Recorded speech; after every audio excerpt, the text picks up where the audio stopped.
每次提到 AirPods 或 AirPods Pro， 我总是会收到留言或讯息问我，那叉叉叉牌这款比较起来怎么样？那圈圈圈牌的这牌才多少钱？音质听说比较好，或是我只有 iPhone 没有其他苹果产品，买 AirPods 不划算，可以推荐其他的吗？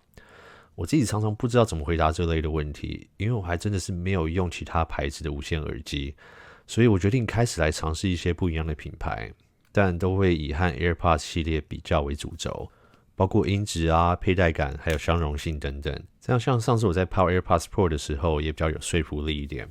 当然，这些评测都会是我个人的感想，毕竟每个人的耳朵听到的都不同。好，今天来讲的这一款，在香港的发烧友界，据说觉得性价比很高，就是 Palm Slide Mini。那就先打开来看看吧。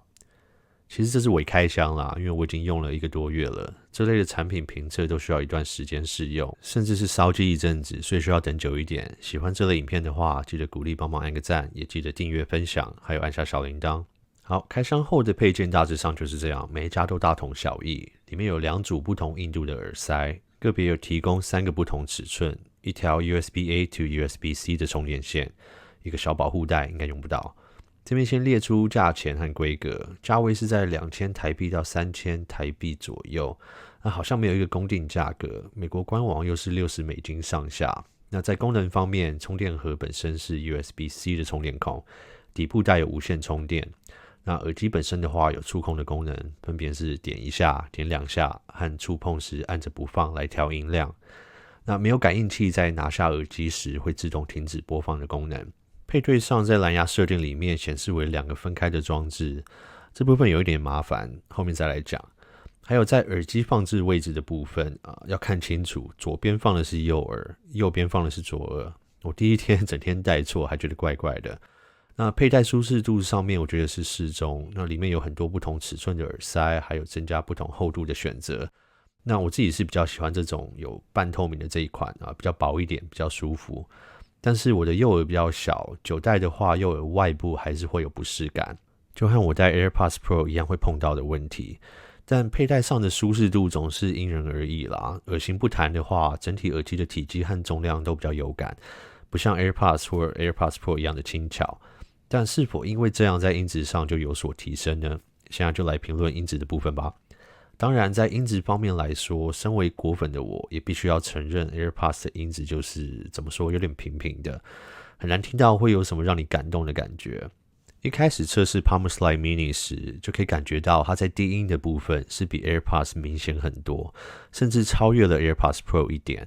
那整体听起来的立体感也是多于 AirPods Pro， 但是不知道是因为推力不足还是怎么样，中高音的部分虽然因为低音的表现好而有层次感，但感觉力道不太够，然后在音量的部分也是比 AirPods 和 AirPods Pro 都来得低。那这并不代表它的音质不好，就是在开到最大声的时候音量比较小。再来就是在高音的部分，感觉有一点点单薄和刺耳，可能是因为低音的力道比较强，所以用这种调角的方式去让高音突出。那在音量适中的情况下，这样的组合听起来是还蛮不错的。那再来我测试用来看影片电影，这里刚刚说到的高音比较刺耳的部分，反而变成了优点，在角色对话的声音和背景音乐有很明显的分离，不会像 AirPods 那样都混在一起。那比起 AirPods Pro 也是有一点多一份分离感，所以在音质的部分，以听音乐来说，如果是喜欢听重低音很多的歌曲，这款表现会比 AirPods 来得好很多。那跟 AirPods Pro 比较起来，算是有点打平。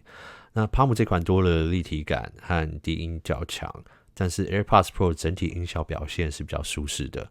一般流行乐来说 Palm 也是超越了 AirPods 蛮多，跟 AirPods Pro 比起来，我觉得就各有好坏。那这种耳塞式的在先天上低音部分就是会比 AirPods 有优势，当然价格也要考量算进去的话， Palm 的表现其实算是很不错。在看影片还有电影的部分， Palm 的表现也算是很好的，除了力道有点不太够，不然人声分离的部分真的分离得很好，那这点就比 AirPods 和 AirPods Pro 都还要强。好，再来讲通话品质的部分，主要会以和别人通话时在有环境噪音下录音来评论。在通话时，周边噪音隔绝的技术真的还是差 AirPods 和 AirPods Pro 一截，可以明显的听到一些白噪音，那其他人声和是周遭噪音也比较明显，但是也不至于都混在一起。对方还是可以很清楚的辨别。好，再来说说配对的部分。先说我自己使用的方式和需求。我有 iPhone、Apple Watch、Mac 还有 Apple TV， 所以对我来说一直很享受 AirPods 在整个生态链下的方便性。所以在这前提下，任何不是苹果的耳机，在我使用的状况下，多少都会有点不便。那像是 Palm 这一款，我在 Mac 上配对就花了点功夫，尤其是要转换配对装置的时候，常常需要一连再连。但我也了解很多观众只用一个苹果装置，可能不太在意这一点，所以在单一连 iPhone 的情况下，都还算蛮稳定的。有时会有两耳连上的速度慢一点，需要重新放进盒子再拿出来。但说真的，我的 AirPods 也是会碰到这种状况。好，现在来总结一下，前面说了很多缺点，只是想真实的呈现我的感想和碰到的问题。讲完这些缺点之后，再回头来看看它的价格，我就先说以2000台币左右吧。说真的，以 AirPods 一半不到的价格，真的也很难挑剔什么。况且在很多的状况下的音质表现都是超越 AirPods 的。如果你问我建不建议购买这一款，我觉得因人而异吧。因为我自己的使用状况我真的陷入苹果的生态链太深真的很难使用其他的牌子。除非真的是特殊需求情况下，我可能会考虑。但这样说并不代表我不会推荐 Palm Slide Mini。如果你的预算落在这个价位左右，这一款的音质很不赖，低音的部分很有力，人声的分离感也很立体，然后有无线充电盒，有 USB-C 的充电孔，然后有触控操作，所以基本上是很不错的选择啦。我再来也会再测试一些不同品牌的耳机，如果觉得我的影片不错，记得鼓励帮忙按个赞，也记得订阅分享按下小铃铛。我是苹果爹，我们下次影片见咯。